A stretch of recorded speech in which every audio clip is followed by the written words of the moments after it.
My name's Deanne Arrive and I have Grand Slam Grooming. And July 10th at 5 minutes to 8 a.m. I heard a bang, a loud whoosh. Thank God no animals were in my grooming shop, and water came behind me and just like a tidal wave. And it was that quick. It was like within seconds. That tidal wave took away my grooming shop, which was, my husband and I both worked. He basically came 3 days a week and bathed for me, and that was all our income. Of course, insurance didn't cover it due to the fact that it was a flood, they said. So I lost my job, my income, my location, and everything I had that was in the shop.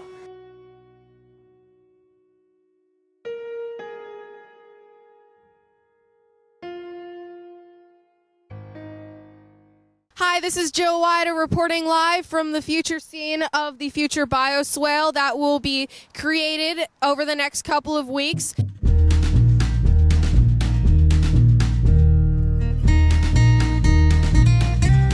A bioswale, take the word and really look at two different parts. A swale really is a channel. If you think about the topography of the land, it's a way to manage water. So the word swale is really a management of water. Bio is really the management of water with the ability to help a biological type of feature. Two groups were really involved with that. We had some political groups with local governments, and we also had a group called Economic Development South. And one thing that they're really looking at is how can they improve the Route 51 corridor. And the intent is to pull water off the street and retain it on site to lessen the burden on the stormwater sewer system.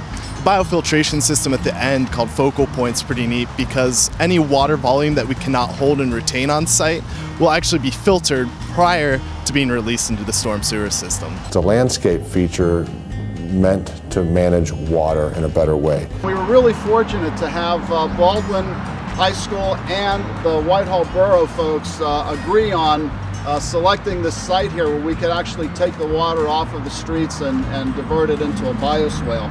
We have so much water from rain and storms that land on concrete or asphalt surfaces and really then just come down the hillside towards Route 51. So it was placed at Baldwin High School on the front hillside to manage that water. When it rains, that rainwater that goes down that drain pushes raw sewage into our rivers.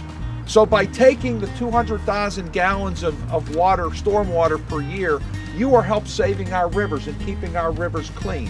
And I think that's what this is about. This is about educating people to understand that we've got to create a system which protects our rivers. I think it's a wonderful example of community coming together and putting together a project that will allow students, and this is I think a key part of what we're here for today. This project is pretty exciting that it is on the school property, and we're working with the teachers to help incorporate it into some curriculum.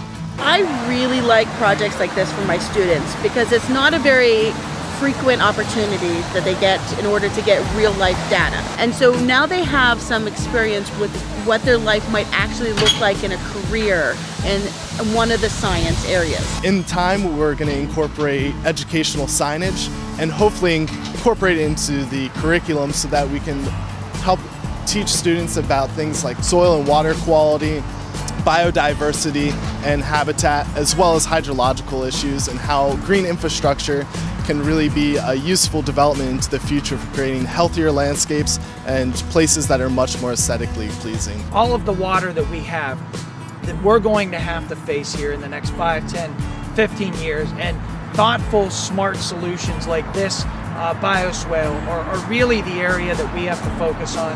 But this will be a standing monument, if you will, so people can learn and get more educated about what we must do to fulfill, whether it's consent decrees, environmental pressures, or whatever. They say it takes a village to raise a child. I think it took the entire country to build this bioswale.